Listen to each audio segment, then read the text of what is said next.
വിട്ടുവീഴ്ചയില്ലാത്തൊരു നിലപാട്, രാജ്യത്തിന് വേണ്ടി ജനതയ്ക്ക് വേണ്ടി വിട്ടുവീഴ്ചയില്ലാത്തൊരു നിലപാട്, ഫാസിസ്റ്റ് വിരുദ്ധമായ ഒരു ചേരി ശക്തിപ്പെടണമെന്നുള്ള ഒരു ആശയത്തിന് അടിത്തറയിടാൻ പോപ്പുലർ ഫ്രണ്ടിന് കഴിഞ്ഞിട്ടുണ്ട്. ഫാസിസത്തിൻ്റെ പിടിമുറുക്കം കേരളത്തിൻ്റെ ഭരണത്തിൻ്റെ ഡീപ് സ്റ്റേറ്റ് ആയിട്ട് നിലനിൽക്കുന്നുണ്ട്. കപടമായ ഒരു മതേതരത്വം നമ്മൾ കാണുന്നു. ഇപ്പോൾ മതേതരത്വത്തിന് കൊമ്പ് വെക്കുകയാണ്. മുസ്ലിങ്ങളുടെ ആത്മാഭിമാനവുമായി ബന്ധപ്പെട്ട വിഷയങ്ങളെയാണ് പോപ്പുലർ ഫ്രണ്ട് ഉയർത്തിക്കൊണ്ടിരിക്കുന്നത്. പോപ്പുലർ ഫ്രണ്ട് പറയേണ്ടത് പറയും.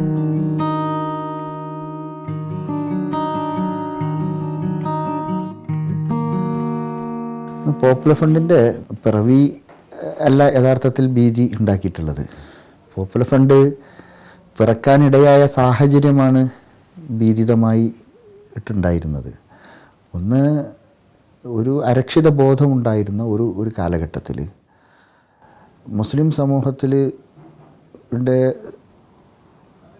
യുവതയുടെ കർമ്മശേഷി മറ്റൊരു വഴിക്ക് ചിന്തിച്ച് തിരിഞ്ഞു പോകുന്നിടത്തുനിന്ന് യഥാർത്ഥത്തിൽ ഒരു ട്രാക്കിലേക്ക് കൊണ്ടുവരുന്ന ഒരു പ്രവർത്തനമാണ് NDFൻ്റെ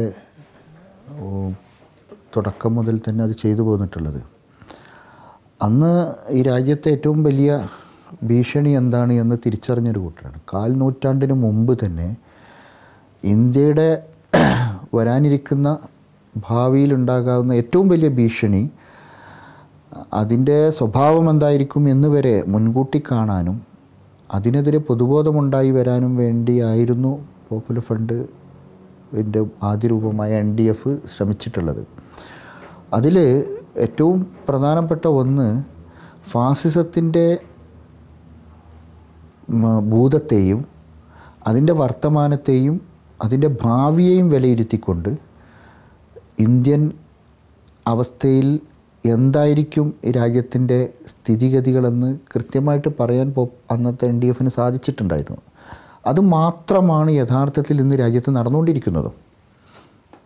4 നൂറ്റാണ്ടിനപ്പുറം NDF എന്തായിരുന്നോ പൊതുസമൂഹത്തോട് സംസാരിച്ചിരുന്നത്, അന്ന് ഫാസിസം അപകടകരമല്ല എന്നൊക്കെ പറഞ്ഞിരുന്ന ആളുകളുണ്ടായിരുന്നു. അവർക്കൊക്കെ ഇപ്പോൾ തിരുത്തേണ്ടി വന്നത് അത് ഈ നമ്മൾ നടത്തിയിട്ടുള്ള ഒരു ദീർഘദൃഷ്ടിയുടെ സംഗതി തന്നെയാണ്. ഒന്നാമത്തെ കാര്യം. രണ്ടാമത്തെ കാര്യം, ഒരു നിലപാടാണ് പോപ്പുലർ ഫ്രണ്ട് കൊണ്ടിരിക്കുന്നത്. ഈ നിലപാട് ഈ രാജ്യത്തെ മേധാവിത്വ സവർണ ഫാസിസ്റ്റ് വിഭാഗങ്ങൾക്കൊക്കെ അസ്വസ്ഥത ഉണ്ടാക്കുന്നുണ്ട്. ഇവിടുത്തെ വ്യവസ്ഥാപിതങ്ങൾക്ക് അസ്വസ്ഥത ഉണ്ടാക്കുന്നുണ്ട്. അതെല്ലാം സ്വാഭാവികമാണ്. വിട്ടുവീഴ്ചയില്ലാത്തൊരു നിലപാട്, രാജ്യത്തിന് വേണ്ടി ജനതയ്ക്ക് വേണ്ടി വിട്ടുവീഴ്ചയില്ലാത്തൊരു നിലപാട് സ്വീകരിച്ചു എന്നതുകൊണ്ട് സ്വാഭാവികമായിട്ടുണ്ടാകാവുന്ന വിമർശനങ്ങളും എതിർപ്പുകളും മാത്രമേ അന്നും ഇന്നും പോപ്പുലർ ഫ്രണ്ടിനെ സംബന്ധിച്ചിടത്തോളം ഉള്ളൂ.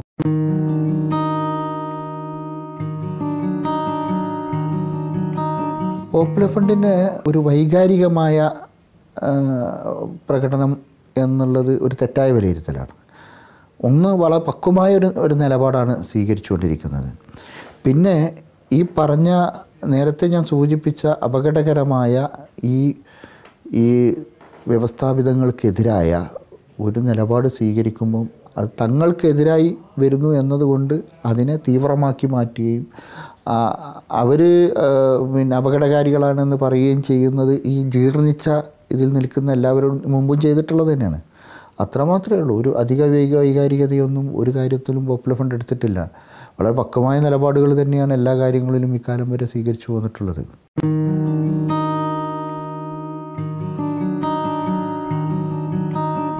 മൂവാറ്റുപുഴ സംഭവം എന്ന് പറയുന്നത് അതൊരു എക്സെപ്ഷണൽ കേസാണ്. അത് ഒരിക്കലും ഒരു സംഘടനയുടെ നിലപാടോ സംഘടനയുടെ പ്രവർത്തനമോ അല്ല. അത് പ്രവാചകനെതിരെ നിന്ദ നടത്തി എന്ന് പറയപ്പെടുന്ന ഒരു വിഷയത്തിൽ അത് ഉണ്ടായിട്ടുള്ള ഒരു പ്രാദേശിക വികാരം മാത്രമാണ്. ഈ കേസ് കോടതി പരിഗണിച്ചപ്പോഴും അങ്ങനെ തന്നെയാണ് അത് കണ്ടിട്ടുള്ളത്. പോപ്പുലർ ഫ്രണ്ടിൻ്റെ ഒരു സംഘടനാപരമായ ഒരു നിലപാടായിട്ട് കോടതി പോലും വിലയിരുത്തായിട്ടുള്ളൊരു കേസാണ്. പിന്നെ പോപ്പുലർ ഫ്രണ്ടിനെ ഇല്ലാതാക്കാനും പോപ്പുലർ ഫ്രണ്ടിനെ അമർച്ച ചെയ്യാനും പോപ്പുലർ ഫ്രണ്ടിനെ ഫിനിഷ് ചെയ്യാനും വേണ്ടി തക്കം പാർത്തിരുന്ന ആളുകൾ ഇതിനെ ഉപയോഗപ്പെടുത്തി എന്ന് മാത്രമേ ഇതിലിപ്പോൾ എനിക്ക് പറയാനുള്ളൂ. അത് മാത്രമേ ഉണ്ടായിട്ടുള്ളൂ. അതൊരു നിലപാടല്ല. അത്തരം സംഗതികളോട് പോപ്പുലർ ഫ്രണ്ടിൻ്റെ നേതൃത്വം അന്ന് വളരെ കൃത്യമായിട്ട് തന്നെ അതിൻ്റെ നിലപാട് വ്യക്തമാക്കുകയും അത്തരം ഒരു ആശയത്തെ ഒരു അതിവൈകാരികമായ ഒരു ആശയത്തെ അംഗീകരിക്കുകയും ചെയ്തിട്ടില്ല എന്നുള്ളത് എല്ലാവർക്കും അറിയുന്ന കാര്യമാണ്. സംഘടനാപരമായി അത്തരത്തിലുള്ള ഇതിനൊന്നും പ്രോത്സാഹിപ്പിച്ചിട്ടില്ല. ഏത് സമൂഹത്തിലുണ്ടാകുന്ന ഒരു ഇതാണ്. പോപ്പുലർ ഫ്രണ്ട് മനുഷ്യന്മാരുടെ ഒരു കൂട്ടായ്മയാണ്, മനുഷ്യന്മാരണിനിരന്നിട്ടുള്ള ഒരു പ്രസ്ഥാനമാണ്. ഇവിടുത്തെ ഈ ജീവിച്ചുകൊണ്ടിരിക്കുന്ന ഈ സമൂഹത്തിൻ്റെ ഒരു ക്രോസ് സെക്ഷൻ കൂടിയാണ് പോപ്പുലർ ഫ്രണ്ടിൻ്റെ ആളുകളും. അതിൽ പോപ്പുലർ ഫ്രണ്ടിൽ മാത്രം എല്ലാം പ്യൂരിഫൈ ചെയ്തെടുക്കപ്പെടുന്ന ചിലപ്പോൾ റെയർ അനുഭവങ്ങളുണ്ടാവും. ഇപ്പോൾ ഈ CPM-ൻ്റെ സെക്രട്ടറി ആയിരുന്ന സമയത്ത് പിണറായി വിജയനെ ആക്ഷേപിച്ചു എന്നതിൻ്റെ പേരിൽ CR നീലകണ്ഠൻ്റെ തലയടിച്ചു പൊട്ടിച്ചിട്ടുണ്ട്. ആ പിണറായി വിജയനേക്കാളൊക്കെ എത്രയോ വലിയ സ്ഥാനത്താണല്ലോ പ്രവാചകൻ നിൽക്കുന്നത്. സ്വാഭാവികമായി അങ്ങനെ അന്നത്തെ ഒരു സാഹചര്യം കൂടി നോക്കേണ്ടതുണ്ട്.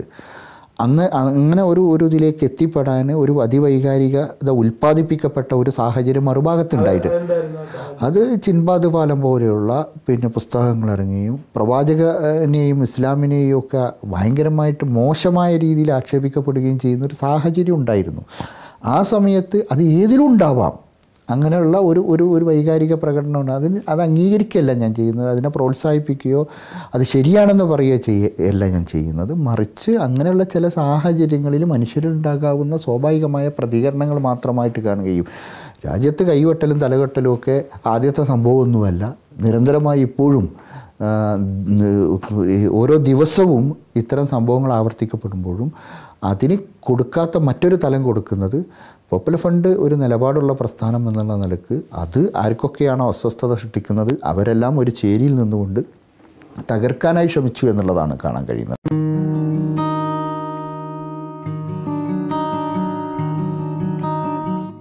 ഫാസിസത്തെ പ്രതിരോധിക്കുക എന്നുള്ളതിൽ ഒരു പൊതുബോധം ഉണ്ടാക്കിയെടുക്കാൻ കുറേ കഴിഞ്ഞിട്ടുണ്ട്. എപ്പോഴും അതാണല്ലോ പ്രതിരോധിക്കുക എന്നുള്ളതിൽ അത് ഒരു പൊതുബോധം ഉണ്ടാക്കിയെടുക്കാൻ പൊതുസമൂഹത്തിൽ വലിയ ഇടപെടലുകളാണ് പോപ്പുലർ ഫ്രണ്ടിൻ്റെ ഈ നിലപാടുകൾ. അത് അംഗീകരിക്കേണ്ടി വന്നു.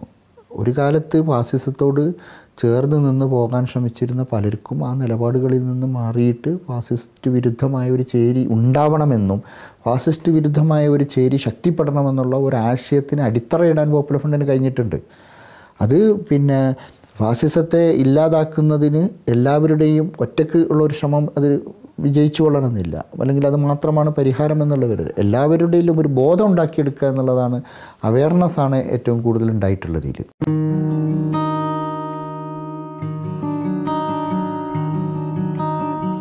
തീർച്ചയായിട്ടും ദേശീയ തലത്തിൽ തന്നെ ഇത്തരം പ്ലാറ്റ്ഫോമുകളെ സജീവമാക്കിയെടുക്കുന്നതിന് ധാരാളം ശ്രമങ്ങൾ നടന്നുകൊണ്ടിരിക്കുന്നുണ്ട്. ഇപ്പോൾ ബോംബെ കേന്ദ്രമായിട്ട് ഒരു പുതിയ മൂവ്മെൻറ്റ് ഖോസ്ലെ പാട്ടീലിൻ്റെയും അതുപോലെ തന്നെ സജ്ജാദ് നുമാനിയുടെയൊക്കെ നേതൃത്വത്തിൽ നടന്ന അത്തരം മൂവ്മെൻറ്റുകളോടൊക്കെ തന്നെ വളരെ സജീവമായിട്ട് പോപ്പുലർ ഫ്രണ്ട് ഇടപെടുകയൊക്കെ ചെയ്തിട്ടുണ്ട്. അതോടൊപ്പം തന്നെ ഗുജറാത്ത് തെരഞ്ഞെടുപ്പിൽ ഒരു ഫാസിസ്റ്റ് വിരുദ്ധ ചേരിയെ ശക്തിപ്പെടുത്തിയെടുക്കുന്നതിൽ പോപ്പുലർ ഫ്രണ്ടിന് ചെയ്യാൻ പറ്റുന്ന റോളൊക്കെ ചെയ്തുകൊണ്ടിരിക്കുന്നുണ്ട്. ദേശീയ തലത്തിൽ അതിനുള്ള ശ്രമങ്ങൾ നടത്തുന്നുണ്ട്, ഇതിനുള്ള ആശയവിനിമയങ്ങൾ നടന്നുകൊണ്ടിരിക്കുന്നുണ്ട്. സ്ഥായിയായിട്ട് ഒരു പൊതുവായിട്ട് ഒരു മൂവ്മെൻ്റ് ഇത്തരം സംഗതികൾ ഉയർന്നു വരേണ്ടതുണ്ട്. അത് പരസ്പര വിശ്വാസത്തിലെടുക്കാവുന്ന ഒരു സാഹചര്യം ഇന്ത്യയിൽ ഉണ്ടായി വരേണ്ടതുണ്ട്. ഈ ഒറ്റപ്പെട്ട തുരുത്തുകളിൽ നിൽക്കുന്ന എല്ലാറ്റിനെയും ഒന്നിലേക്ക് കൊണ്ടുവരേണ്ട അനിവാര്യത നിലനിൽക്കുന്നുണ്ട്. അത് കുറേ കൂടെ ആ മേഖലയിൽ ശ്രദ്ധിച്ച് പണിയെടുക്കേണ്ടതായിട്ടുണ്ട്.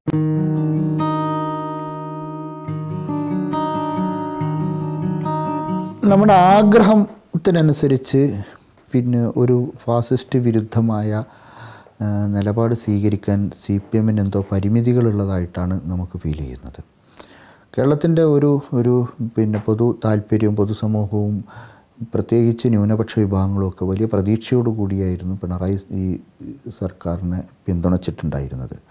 പക്ഷെ അത് നിരാശപ്പെടുത്തുന്ന അനുഭവങ്ങളാണ് പല കാര്യങ്ങളിലും CPM-ൻ്റെ ഭാഗത്തുനിന്ന്. അതെനിക്ക് തോന്നുന്നത് ഭരണം നിലനിർത്തുന്നതിന് വേണ്ടി പലതരത്തിലുള്ള വിട്ടുവീഴ്ചകൾ ചെയ്യുന്നുണ്ടോ എന്നതിൻ്റെ നല്ല ഉദാഹരണം നിയമസഭയിൽ പിണറായി തന്നെ നടത്തിയിട്ടുള്ള അദ്ദേഹത്തിൻ്റെ പ്രസ്താവനകൾ ആ നിലക്കാണ് അതിലേക്ക് വിരൽ ചൂണ്ടുന്നത്. ഒരു നിസ്സഹായ അവസ്ഥ കേരളത്തിൻ്റെ ഒരു ശക്തനായ ഇടത് മുഖ്യമന്ത്രി പ്രകടിപ്പിക്കുന്നു എന്ന് വന്നാൽ എവിടെയൊക്കെയോ ഫാസിസത്തിൻ്റെ പിടിമുറുക്കം കേരളത്തിൻ്റെ ഭരണ നിലനിൽക്കുന്നുണ്ട് എന്നുള്ളത് തന്നെയാണ് നമുക്ക് കാണാൻ കഴിയുന്നത്. ഒരു പ്രതീക്ഷക്കത്ത് പ്രസ്താവന കൊണ്ട് മുസ്ലിം സമുദായത്തിനെയും അതുപോലെ തന്നെ ന്യൂനപക്ഷങ്ങളെയും തൃപ്തിപ്പെടുത്തുക എന്നതിനപ്പുറത്ത് പ്രായോഗിക തലത്തിൽ ഇപ്പോൾ ഫൈസൽ വധത്തിലായാലും റിയാസ് മൗലവി വധത്തിലായാലും പറവൂരിലെ സംഭവങ്ങളിലായാലും അതുപോലുള്ള ധാരാളം പ്രശ്നങ്ങളിലായാലും ഇടതുപക്ഷ ഗവൺമെൻറ്റിൻ്റെ പ്രത്യേകിച്ച് പോലീസ് നയമൊക്കെ തന്നെ വളരെ അപകടകരമായ ഒരു ഇതിലേക്കാണ് സൂചന നൽകുന്നത്. അതുപോലെ തന്നെ ഒരു ഇസ്ലാമോഫോബിയ സൃഷ്ടിച്ചെടുക്കുന്നതിൽ കുറേയൊക്കെ ഈ നമ്മുടെ കേരളത്തിൻ്റെ ഒരു പൊതു ഇടം നീങ്ങുന്നിടത്ത് CPM-ൻ്റെ നിലപാടും യഥാർത്ഥത്തിൽ വലിയ പങ്ക് വഹിച്ചുകൊണ്ടിരിക്കുന്നുണ്ട് എന്നാണ്. വളരെ അപകടകരമായ വിധത്തിലുള്ള ഒരു വർഗീയവൽക്കരണം കേരളത്തിൻ്റെ മതേതര പൊതുസമൂഹത്തെ പിടികൂടി കഴിഞ്ഞിരിക്കുന്നു. നമ്മൾ കാണാതെ പോകുന്നത് കേരളത്തിൽ ഉത്തരേന്ത്യൻ സംസ്ഥാനങ്ങളിൽ നിന്നൊക്കെ ഭിന്നമായിക്കൊണ്ട് കേരളം വേറിട്ട് നിൽക്കുമെന്ന് നമ്മൾ പ്രതീക്ഷിച്ചിരുന്നിടത്ത് അത് മാറി സഞ്ചരിക്കുന്നുണ്ട്. അതിലേറ്റവും വലിയ സംഗതി കഴിഞ്ഞ നിയമസഭാ തെരഞ്ഞെടുപ്പിൽ BJP-യുടെ വോട്ടിംഗ് വർദ്ധിച്ചത് ഒരാൾക്കും വലിയ അസ്വസ്ഥത ഉണ്ടാക്കിയിട്ടില്ല. അത് ആരും ചർച്ച ചെയ്യപ്പെടുന്ന ഒരു പ്രധാനപ്പെട്ട വിഷയമായിട്ട് മാറിയിട്ടില്ല. അതിനെ ക്രിയാത്മകമായിട്ട് അതിനോട് ഒരു നിലപാട് സ്വീകരിക്കുന്നതിൽ UDF-നും LDF-നും കഴിയാതെ പോകുന്നു. കേരളത്തിലൊരിക്കലും ഒരു BJP-ക്ക് അക്കൗണ്ട് തുറക്കാൻ പറ്റുന്ന ഒരു സാഹചര്യം ഉണ്ടാക്കിയെടുത്തതിൽ ഏറ്റവും വലിയ പങ്ക് ഈ മതേതര കാപട്യങ്ങൾക്കാണ് എന്നാണ് ഞാൻ മനസ്സിലാക്കുന്നത്.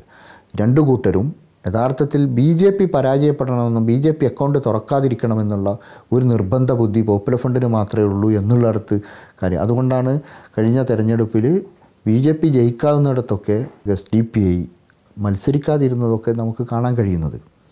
അപ്പോൾ ഒരു സത്യസന്ധവും ആത്മാർത്ഥവുമായുള്ള ഒരു ഫാസിസ്റ്റ് വിരുദ്ധ നിലപാട് രാഷ്ട്രീയ നേട്ടത്തിന് വേണ്ടിയുള്ള ഒരു മത്സരമായി ഇതിനെ മാറ്റുന്നു എന്നുള്ളതാണ്. ഏറ്റവും വലിയ ഹിന്ദു പാർട്ടി അല്ലെങ്കിൽ ഹിന്ദു സ്വാധീനമുള്ള പാർട്ടി എന്നതായി മാറാൻ CPM ശ്രമിക്കുന്നുണ്ടോ എന്ന് വളരെ അപകടകരമായ ഒന്നായിട്ട് നമ്മൾ വിലയിരുത്തേണ്ടതുണ്ട്.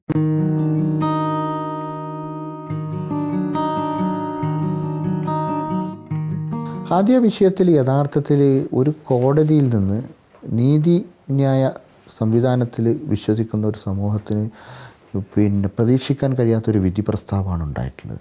എല്ലാവിധ പൗരാവകാശത്തെയും ഭരണഘടനാ അവകാശങ്ങളെയും ലംഘിച്ചുകൊണ്ട് ഒരു പെൺകുട്ടി സ്വയം എടുത്ത ഒരു തീരുമാനം. അതിലൊന്നും പോപ്പുലർ ഫ്രണ്ടിന് യാതൊരു പങ്കുമില്ല. പോപ്പുലർ ഫ്രണ്ടിൻ്റെ ഒരു ബന്ധവുമില്ലാത്ത ഇതാണ് ഹാദിയയുടെ മതപരിവർത്തനത്തിന്. സ്വയം ഇസ്ലാം സ്വീകരിച്ച് വന്ന ഒരു കുട്ടിയെ കേരള ഹൈക്കോടതിയാണ് പോപ്പുലർ ഫ്രണ്ടുമായി ബന്ധപ്പെട്ട് നിൽക്കുന്ന സത്യസരണി എന്ന് പറയുന്ന സ്ഥാപനത്തിലേക്ക് പറഞ്ഞയച്ചിട്ടുള്ളത്. അവിടെ ബന്ധമില്ലെങ്കിൽ ഈ ഹാദിയ വിഷയത്തിലൊക്കെ പോപ്പുലർ ഫണ്ടായിട്ട് അവിടെ പോപ്പുലർ ഫണ്ടുമായിട്ട് പിന്നീടാണിത് ഞാൻ പറഞ്ഞു വെച്ചാൽ ഒരു പോപ്പുലർ ഫണ്ട് നീതി നിഷേധങ്ങൾക്കെതിരായിട്ടുള്ള നിലപാടുകൾ നേരത്തെയും സ്വീകരിച്ചിട്ടുണ്ട്. അബ്ദുൽ നാസർ മദനിയെ ആരും തിരിഞ്ഞു നോക്കാനില്ലാത്ത സമയത്താണ് പോപ്പുലർ ഫണ്ട് അന്നത്തെ NDF ഏറ്റെടുക്കുകയും അദ്ദേഹത്തിൻ്റെ കേസ് നടത്തുന്നതിനാവശ്യമായ സാഹചര്യം ഒരു നീതി നിഷേധത്തിൻ്റെ വിഷയമാണ്.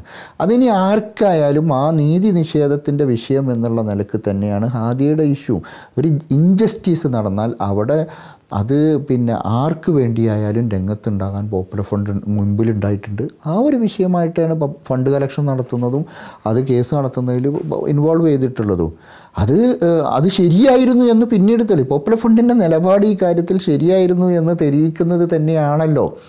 എങ്ങനെയാണ് ഈ കുട്ടിയുടെ വിവാഹം റദ്ദ് ചെയ്യാൻ കേരള ഹൈക്കോടതിക്ക് കഴിയുക എന്ന് സുപ്രീം കോടതി നിരീക്ഷിക്കുമ്പോഴും ഒരച്ഛൻ 5 മാസത്തിലധികം കേരള ഹൈക്കോടതിയുടെ തടവിലും 6 മാസത്തോളം അച്ഛൻ്റെ തടവിലും കഴിഞ്ഞിരുന്ന ഒരു പെൺകുട്ടി, ആ പെൺകുട്ടിയുടെ യഥാർത്ഥ സാഹചര്യങ്ങൾ വിലയിരുത്തുമ്പോൾ വലിയ മനുഷ്യാവകാശ ലംഘനങ്ങൾ നടന്നിട്ടുണ്ട്.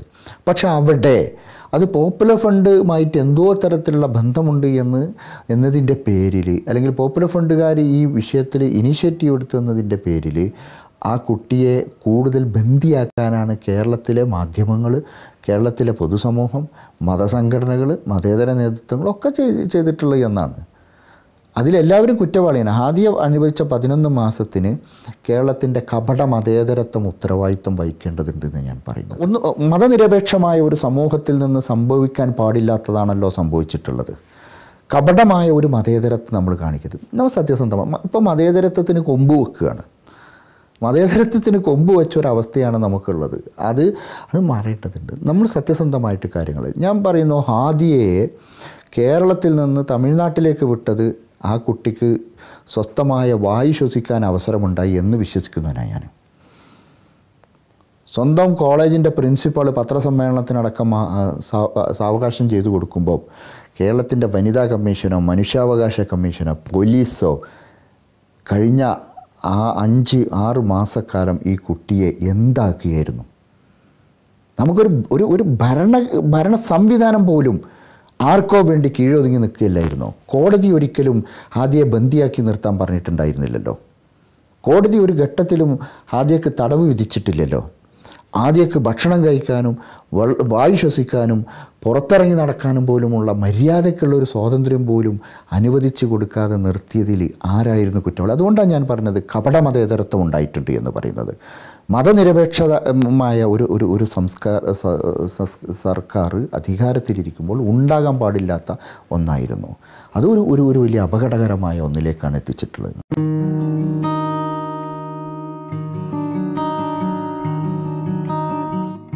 മഞ്ഞ പിടിച്ച ആളുകൾക്കെല്ലാം മഞ്ഞ ആയിട്ടേ തോന്നുള്ളൂ. അത് മാത്രമാണ് ഇതിൽ സംഭവിച്ചിട്ടുള്ളത്. ഞാൻ ചോദിക്കട്ടെ, ഇവരൊക്കെ എവിടെയായിരുന്നു? മെയ് 24 വളരെ വലിയ തെറ്റായ ഒരു വിധി ഒരു കോടതി നിന്നുണ്ടായിട്ട് അവിടെ ഉണർന്നു പ്രവർത്തിക്കേണ്ടവരായിരുന്നില്ലേ കേരളത്തിൽ? ഇത് ഇസ്ലാമിക ശരീഅത്തിനെതിരായിട്ടുള്ളൊരു വിധി, മനുഷ്യാവകാശങ്ങൾക്ക് എതിരായിട്ടുള്ളൊരു വിധി, പൗരാവകാശങ്ങൾക്ക് എതിരായിട്ടുള്ളൊരു വിധി വരുമ്പോൾ അവിടെ 5 ദിവസത്തിന് ശേഷമാണ് ഈ പറയപ്പെടുന്ന കേരള ഹൈക്കോടതിയിലേക്ക് മുസ്ലിം ഏകോപന സമിതി മാർച്ച് നടത്തുന്നത്. 5 ദിവസത്തിന് ശേഷം 24 വിധും 29 ഹൈക്കോടതിയിലേക്ക് മാർച്ച് നടക്കുന്നത്. ഈ 4 ദിവസം കേരളത്തിൽ ആര് ചർച്ച ചെയ്തു ഈ വിഷയം? ഒരാളും ചർച്ച ചെയ്തിട്ടില്ല. ഹൈക്കോടതി മാർച്ച് കടന്നപ്പോൾ അതൊരു വലിയ തെറ്റായ രീതിയിൽ കേരളത്തിൽ ഹൈക്കോടതികളിലേക്ക് ഇതിനു മുമ്പ് മാർച്ച് നടന്നിട്ടുണ്ട്. അതേപോലുള്ള ഒരു സമരമുറ പൊതുസമൂഹത്തിൻ്റെ ശ്രദ്ധയിലേക്ക് കൊണ്ടുവരുന്ന ഒരു സമരമുറ എന്നുള്ളത് അപ്പുറത്തേക്ക് ഹൈക്കോടതി മാർച്ചിനെ നമ്മളതിന് പിന്തുണച്ചപ്പോൾ നമ്മൾ കണ്ടിട്ടില്ല. അതൊരു സാധാരണമായൊരു സംഗതിയാണ്. ഇതിനു മുമ്പ് മാർച്ചുകളും പ്രതിഷേധങ്ങളും ഒക്കെ നടന്നത് പൊതുസമൂഹത്തിലേക്ക് ഇത്തരമൊരു വിഷയം കൊണ്ടുവന്നതിൽ ശരിയായ വിധത്തിൽ അതിൻ്റെ മെറിറ്റ് അനുസരിച്ച് ഈ കേസിനെ കൈകാര്യം ചെയ്യാനോ ഏറ്റെടുക്കാനോ, ഞാൻ പറഞ്ഞത് ഗവൺമെൻറ് ഓഫ് കേരള വളരെ കൃത്യമായി ഏറ്റെടുക്കേണ്ട കേസായിരുന്നു അത്. കാരണം RSS ഒരു ഭാഗത്ത് നിന്ന് വളരെ കൃത്യമായി പ്ലാൻ ചെയ്തുകൊണ്ട് ഉണ്ടാക്കിയെടുത്ത ഒരു തെറ്റായ ഒന്ന് അതിനനുസൃതമായ വിധത്തിലുള്ള ഒരു വിധി പ്രസ്താവം കൂടി വന്നപ്പോൾ അതിനെ ഏറ്റെടുക്കേണ്ട ഗവൺമെൻറ്റിൻ്റെ ബാധ്യതയായിരുന്നു. തീർച്ചയായിട്ടും ആ കുട്ടിക്ക് എന്താണോ പറയാനുള്ളത്, കോടതി അക്ഷൻ്റെ സംരക്ഷണത്തിലേക്ക് വിടുക എന്ന് പറഞ്ഞിട്ടുണ്ടെങ്കിൽ കോടതി ചെയ്തിട്ടുള്ളത് ബന്ദിയാക്കി നിർത്താനല്ലല്ലോ പറഞ്ഞിട്ടുള്ളത്. അത് ചെയ്യുന്നതിന് പകരം മറിച്ചൊരു നിലപാടെടുക്കുന്നു. ഇത് തന്നെയാണ് യഥാർത്ഥത്തിൽ ഒരു തെറ്റായ പ്രചരണം ഉണ്ടാക്കിയിട്ട് അവളെ ഈ കുട്ടിയെ സംബന്ധിച്ചിടത്തോളം തെറ്റായ ചില ലാബിൾ ഒട്ടിച്ചിട്ട് നിർബന്ധ മതപരിവർത്തനത്തിന് വിധേയം. ഒരിക്കലും ഒരാളെ ആശയം നിർബന്ധപരമായി മാറ്റാൻ കഴിയില്ല. ആശയമാറ്റങ്ങളെ ശരിയായ അർത്ഥത്തിൽ ഉൾക്കൊള്ളാൻ നമ്മുടെ രാജ്യത്തെ പൊതുബോധത്തിന് കഴിയേണ്ടതുണ്ട്. ഏത് ആശയമാറ്റത്തെയും ഒരുപോലെയാണ് കാണേണ്ടത്. രാഷ്ട്രീയ മാറ്റങ്ങളെ, മതപരമായ മാറ്റങ്ങളെ ഒക്കെ തന്നെ ഒരേപോലെ ഒരു വിശാലമായ ഇതിലേക്ക് കാണാൻ കഴിയേണ്ടതുണ്ട്. അവിടെ സങ്കുചിതത വന്നതുകൊണ്ടാണ്, സങ്കുചിതമായിട്ട് കണ്ടതുകൊണ്ടാണ് ഈ ഒരു വിഷയം അതിസങ്കീർണമായിട്ട് മാറിയിട്ടുള്ളത്. രണ്ടാമത്തത്, ഇസ്ലാമിൻ്റെ ഐഡിയോളജിയോട് ആശയപരമായിട്ട് നേരിടാൻ കഴിയാതെ വരുമ്പോൾ ഉണ്ടാകാവുന്ന ചില അസ്വസ്ഥതകളും ഇതിൽ പ്രകടമാകുന്നുണ്ട്. ഒരു ബദൽ ഇസ്ലാമിൻ്റെ ഐഡിയോളജിയോട് നേരിട്ട് സംവദിക്കാൻ അവർ തയ്യാറാവട്ടെ. അതല്ലേ വേണ്ടത്. ആശയപരമായ സംവാദങ്ങളല്ലേ നടക്കേണ്ടത്. അതിന് ഉൾക്കൊള്ളുന്നതിന് പകരം അടിച്ചമർത്താനും പിടിച്ചു കെട്ടാനും ഒക്കെ ശ്രമിക്കുന്നത് ഒരു ഭീരുത്വമായിട്ടാണ് ഞാൻ കണക്കാക്കുന്നുള്ളൂ. ഭീരുക്കൾ ജയിക്കാൻ വേണ്ടി നടക്കുന്ന ഒരു പണിയായിട്ട് ഞാൻ ഇതിനെ കണക്കാക്കുന്നു.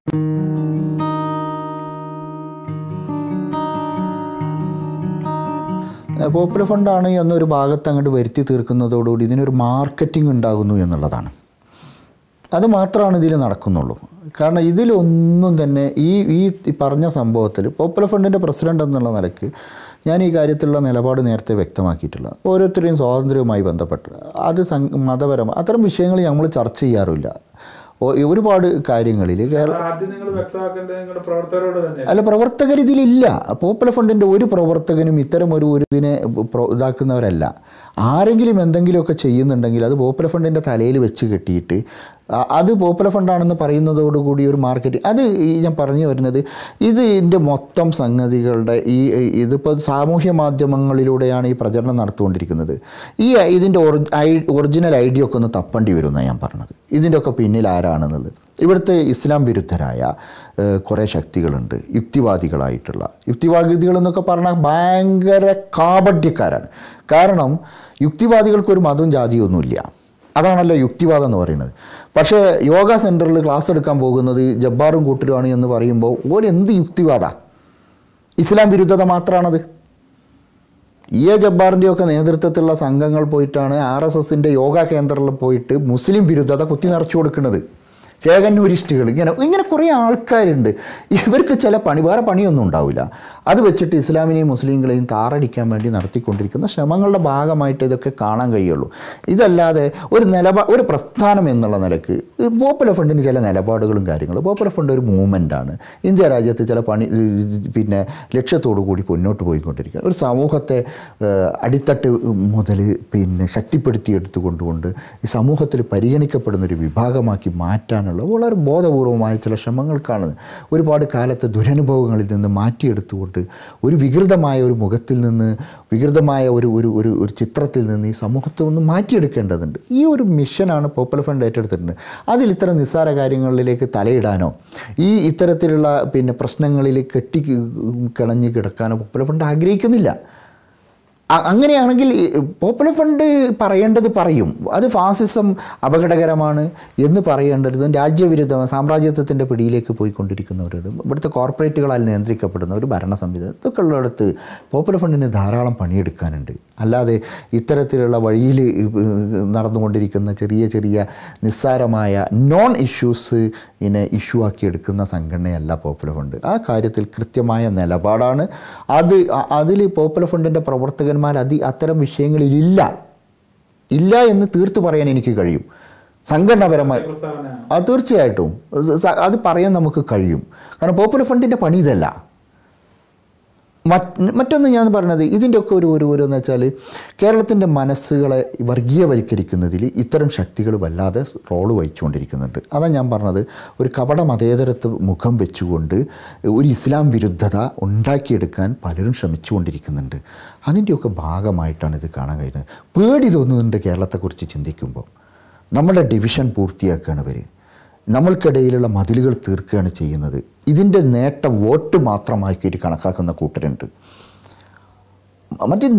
ഒരു അനാവശ്യമായ ബാലൻസിങ്, അപ്പുറത്തുള്ള വലിയ ഭീകരതയെ കാണാതെ ഇപ്പുറത്ത് ചെറിയ ചെറിയ സംഭവങ്ങളുടെ പേരിൽ ഒരു ഭയങ്കരമായിട്ട് ടെറർ സൃഷ്ടിച്ചു കൊണ്ടിരിക്കുകയാണ് ഇവർ ചെയ്തുകൊണ്ടിരിക്കുന്നത്.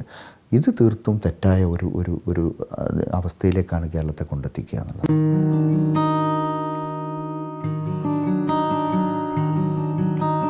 അറിയാതെ CPM-ൻ്റെ നേതാക്കന്മാരുടെ ഭാഗത്തുനിന്ന് ഇത്തരത്തിലുള്ള ഒരു തെറ്റായ പ്രചരണങ്ങൾ വല്ലാതെ വന്നുകൊണ്ടിരിക്കുന്നുണ്ട്. ഇപ്പോൾ വിജയരാഘവന് എന്നൊക്കെ പറഞ്ഞാൽ ഒരു പക്വത കാണിക്കേണ്ട നേതാവാണ് അദ്ദേഹം കഴിഞ്ഞ നിയമസഭാ തെരഞ്ഞെടുപ്പിൻ്റെ കാലത്ത് തിരുവനന്തപുരത്ത് അദ്ദേഹം നടത്തിയതായിട്ട് പറയപ്പെടുന്ന പ്രസ്താവനകൾ കുറിച്ച് CPM വളരെ ഗൗരവത്തിൽ തന്നെ പിന്നീട് ചർച്ച ചെയ്തതായിട്ട് എനിക്ക് മനസ്സിലാക്കാൻ കഴിഞ്ഞിട്ടുണ്ട്. അത് മലപ്പുറത്തെ മുസ്ലിം ജനസംഖ്യ വർദ്ധിക്കുന്നതിനെതിരായിട്ട് തിരുവനന്തപുരത്ത് പൊതുയോഗത്തിൽ പ്രസംഗിച്ചിട്ട് വോട്ട് നേടാൻ ശ്രമിച്ചത് CPI ഇടപെട്ടുകൊണ്ടാണ് അത് തിരുത്തിയിട്ടുള്ളത്. അപ്പം ഞാൻ പറയുന്നത് ഒരു ചേരി മാറിപ്പോകുന്നുണ്ടോ ഇത്തരം ആളുകൾ എന്നുള്ളത്.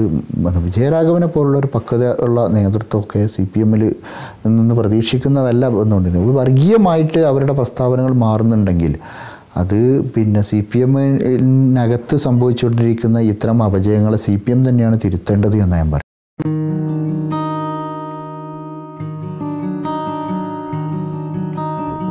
എൻ്റെ വീടും എൻ്റെ കുടുംബവും നന്നാകുന്നത് വേറൊരാൾക്ക് എതിരല്ലല്ലോ. ഞാൻ എൻ്റെ വീട് നന്നാക്കുന്നത്, എൻ്റെ വീട്ടിലെ മക്കളെ ഞാൻ നല്ല നിലയ്ക്ക് വിദ്യാഭ്യാസം കൊടുക്കുന്നത് അയൽവാസിക്കെതിരല്ലല്ലോ. ഇത്ര കണ്ടാൽ പോരെ? അത് വളരെ മിനിമത്തിൽ എൻ്റെ വീട് എൻ്റെ കുടുംബത്തിലും ഒക്കെ ഇത്തരത്തിലുള്ള ഒരു ഇത് നടത്തുക. അതേപോലെ തന്നെ കാണേണ്ടത് ഒന്ന്, പിന്നെ മുസ്ലിങ്ങൾക്ക് മുസ്ലിങ്ങളുടെ ഇഷ്യൂ മുസ്ലിങ്ങൾക്കാണ് അറിയാം, ദളിതുകളുടെ ഇഷ്യൂ ദളിതുകൾക്കാണ്. കാരണം ഓരോരുത്തരുടെയും സാമൂഹ്യമായ പശ്ചാത്തലത്തിൻ്റെ ആഴം മനസ്സിലാക്കണമെങ്കിൽ അത് സമൂഹത്തിനാണ് അറിയാം. അപ്പോൾ അവർക്കിടയിൽ ഈ രാജ്യത്തെ ജനതയെ സ്നേഹിക്കുന്ന, ഈ രാജ്യസ്നേഹം എന്ന് പറയുന്നതിൽ തന്നെ മണ്ണിനെ സ്നേഹിക്കുന്ന ഒരു രാജ്യസ്നേഹം വേറെ ഉണ്ട്. പക്ഷേ രാജ്യത്തെ ജനങ്ങളെ സ്നേഹിക്കുന്ന ഒരു പ്രത്യയ ശാസ്ത്രം, അത് തന്നെ ആണ് ഇസ്ലാമും മുസ്ലിങ്ങളൊക്കെ അതിൻ്റെ ആൾക്കാരാണ്. പക്ഷെ അത് നിലവിലുള്ള ഇത്തരം ദുരിതപൂർണമായ സാഹചര്യത്തിൽ മുസ്ലിങ്ങൾക്ക് ശക്തിപ്പെട്ട് വരേണ്ടതുണ്ട്. അവരുടെ ദൗർബല്യങ്ങളിൽ അവർ മുക്തമാകേണ്ടതുണ്ട്. അവരുടെ സാമൂഹ്യ സാഹചര്യങ്ങൾ അവർക്ക് മാറി വരേണ്ടതുണ്ട്. ആ മാറി വന്ന് സ്വന്തം കാലിൽ നിൽക്കാൻ പര്യാപ്തമായ ഒരു ജനതയായിട്ട് മാറുമ്പോൾ മാത്രമാണ് ആ ജനതയ്ക്ക് അതിജീവനം സാധ്യമാവുള്ളൂ. ഈ ഒരു സന്ദേശമാണ് പോപ്പുലർ ഫ്രണ്ട് നൽകിക്കൊണ്ടിരിക്കുന്നത്. അത് ഇവിടുത്തെ ഹിന്ദുവിനെതിരല്ല, ഇവിടുത്തെ ക്രിസ്ത്യാനിക്കെതിരല്ല, ഇവിടുത്തെ ഒന്നിനും എതിരല്ല. രാജ്യത്തിൻ്റെ എല്ലാറ്റിനെയും പുഷ്ടിപ്പെടുത്തിയെടുക്കാനും രാജ്യത്തിൻ്റെ സൗഹൃദങ്ങളെ നന്നാക്കിയെടുക്കാനും വേണ്ടിയുള്ളൊരു സന്ദേശമാണ് നൽകിക്കൊണ്ടിരിക്കുന്നത്. മുസ്ലിങ്ങളുടെ വൈകാരികമായ ഇഷ്യൂ അല്ല, മുസ്ലിങ്ങളുടെ ആത്മാഭിമാനവുമായി ബന്ധപ്പെട്ട വിഷയങ്ങളെയാണ് പോപ്പുലർ ഫ്രണ്ട് ഉയർത്തിക്കൊണ്ടിരിക്കുന്നത്. മുസ്ലിം സമൂഹത്തിൻ്റെ നിലനിൽപ്പുമായി ബന്ധപ്പെട്ടിട്ടുള്ള വിഷയങ്ങളെയാണ് ഉയർത്തിക്കൊണ്ടിരിക്കുന്നത്. അത് ഒരു കമ്മ്യൂണിറ്റി എന്നുള്ള നിലയ്ക്ക് അതാര് പറയും? പിന്നെ ഈ കമ്മ്യൂണിറ്റിക്ക് വേണ്ടി വേറെ ആരും പറയാനുണ്ടാകുന്നില്ല. സ്വാഭാവികമായിട്ടും അവരുടെ കരച്ചിൽ അവൾക്കുള്ളിൽ നിന്ന് വരികയാണല്ലോ ചെയ്യുന്നത്. ആ കരച്ചിൽ മാത്രമാണ് ഇതുണ്ടായിക്കൊണ്ടിരിക്കുന്നത്. ഇവിടുത്തെ ദളിതുകളും പിന്നോക്ക വിഭാഗങ്ങളും ഓരോരുത്തരും അവരവരുടെ പരിസരത്ത് നിന്ന് സംഘടിക്കുകയും ശക്തി നേടുകയും ശക്തരാകുകയും ചെയ്യേണ്ടതിന് അങ്ങനെ ഒരു നല്ല സൗഹൃദം എല്ലാവരും ശക്തിപ്പെട്ടു വരുമ്പോൾ രാജ്യം ശക്തിപ്പെട്ടു വരും. ഇന്നിപ്പോൾ ഉള്ളത് എന്താണ്? ആരാ ശക്തിപ്പെടുന്നത്? ഈ രാജ്യത്ത് എല്ലാവരും ശക്തിപ്പെടുത്താൻ ശ്രമിച്ചുകൊണ്ടിരിക്കുന്നത് ഇവിടുത്തെ അതിസമ്പന്നന്മാരെയാണ്. അവരാണ് വളർന്നുകൊണ്ടിരിക്കുന്നത്. അവർക്ക് വേണ്ടിയാണ് ഭരണകൂടങ്ങൾ നിലനിൽക്കുന്നത്. അവർക്ക് വേണ്ടിയാണ് നിയമനിർമ്മാണങ്ങൾ ഉണ്ടാക്കുന്നത്. അവർക്ക് വേണ്ടിയാണ് ചിലപ്പോഴെങ്കിലും നീതിന്യായ സംവിധാനങ്ങൾ പോലും നിലനിന്നുകൊണ്ട് പോകുന്നത് എന്നുള്ളിടത്തേക്ക് കാര്യങ്ങൾ പോകുന്നുണ്ട്. അതിൽ നിന്നും മാറ്റിയിട്ട് ഒരു സോഷ്യലിസ്റ്റ് സാമൂഹ്യം ഒരു ക്രമം ഉണ്ടായി വരേണ്ടത്, ഒരു സാമൂഹ്യമായിട്ടുള്ള മാറ്റങ്ങൾ ഉണ്ടായി വരണമെങ്കിൽ എല്ലാ ജനവിഭാഗങ്ങളും ഈ രാജ്യത്തിൻ്റെ വിഭവങ്ങൾ തുല്യമായ രീതിയിൽ അനുഭവിക്കാൻ പറ്റുന്ന ചുറ്റുപാടുകൾ ഉണ്ടാകേണ്ടതുണ്ട്. രാജ്യത്തിൻ്റെ ഭരണത്തിൻ്റെ നേട്ടങ്ങൾ ഒരു സെക്ടറിലേക്ക് മാത്രമാണ്. ഇപ്പോൾ അത് കാലിലെ മന്ത് പോലെയുള്ള ഒരു വളർച്ചയാണ് നമുക്കുള്ളത്. ഒരു ഭാഗത്തേക്കേ വളരുന്നുള്ളൂ, മറുഭാഗം വളരാതെ നിൽക്കുകയാണ്. അതിന് മാറ്റം വരേണ്ടതുണ്ട്. ഒരു ശരീരത്തിൻ്റെ വളർച്ച എന്ന് പറയുന്നത് ഏതെങ്കിലും ഒരു ഭാഗത്തുള്ള വളർച്ച, ശരീരം മൊത്തം വളരുമ്പോൾ അപ്പോഴാണ് രാജ്യം വളരുക എന്ന്.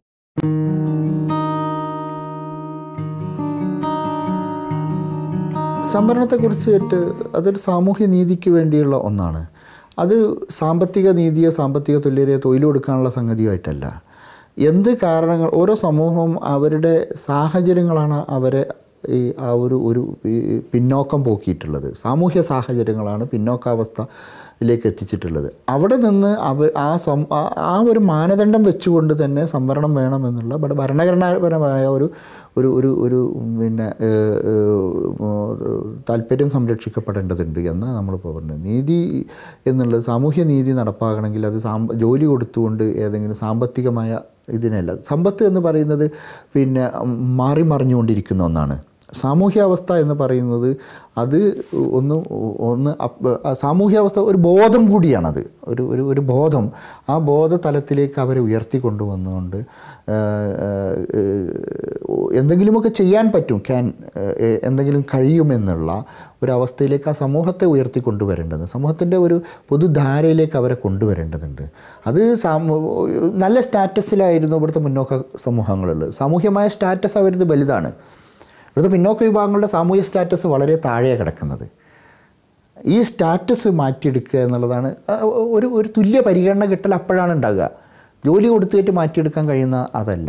അത് ഈ മൂലധന സിദ്ധാന്തം എന്ന് പറയുന്ന കമ്മ്യൂണിസ്റ്റ് ആശയത്തിനെ എപ്പോഴും എല്ലാത്തിനെയും സാമ്പത്തിക മാനദണ്ഡത്തിലൂടെ കാണുന്ന ഒരു പ്രത്യയശാസ്ത്രം കമ്മ്യൂണിസം അതായതുകൊണ്ടാണ് അവരതിനെ ഇതാക്കിക്കൊണ്ടിരുന്നത്. പക്ഷേ രാജ്യത്തെ ബഹുഭൂരിപക്ഷം വരുന്ന സോഷ്യലിസ്റ്റ് മതനിരപേക്ഷ ശക്തികൾക്കൊന്നും തന്നെ ഈ സാമ്പത്തിക സംവരണത്തെ അംഗീകരിക്കാൻ കഴിയില്ല എന്നുള്ളത്.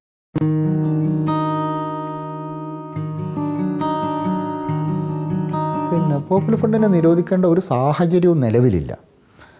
പോപ്പുലർ ഫ്രണ്ടിനെ നിരോധിക്കേണ്ട തരത്തിലുള്ള യാതൊരു രാജ്യവിരുദ്ധമായ പ്രവർത്തനങ്ങളും പോപ്പുലർ ഫ്രണ്ട് നടത്തിക്കൊണ്ടിരിക്കുന്നില്ല.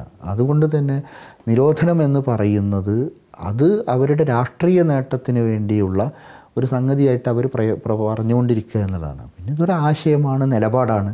ആ നിലപാടിനെ ആർക്കും നിരോധിക്കാനൊന്നും കഴിയില്ല, അത് ഇല്ലാതാവുകയും ചെയ്യില്ല. ഇത് ഒരു ദൗത്യ നിർവഹണം നടത്തിക്കൊണ്ടിരിക്കുന്നു. രാജ്യത്തെ ഒരു വലിയ സമൂഹത്തിന് ഒരു ആത്മവിശ്വാസം ഉണ്ടാക്കി കൊടുത്തുകൊണ്ടുള്ള ഒരു പ്രവർത്തനം ആണ് പോപ്പുലർ ഫ്രണ്ട് നടത്തിക്കൊണ്ടിരിക്കുന്നത്. അതിനൊരിക്കലും നിരോധിക്കേണ്ട യാതൊരു സാഹചര്യം ഇന്ത്യ രാജ്യത്ത് നിലനിൽക്കുന്നില്ല.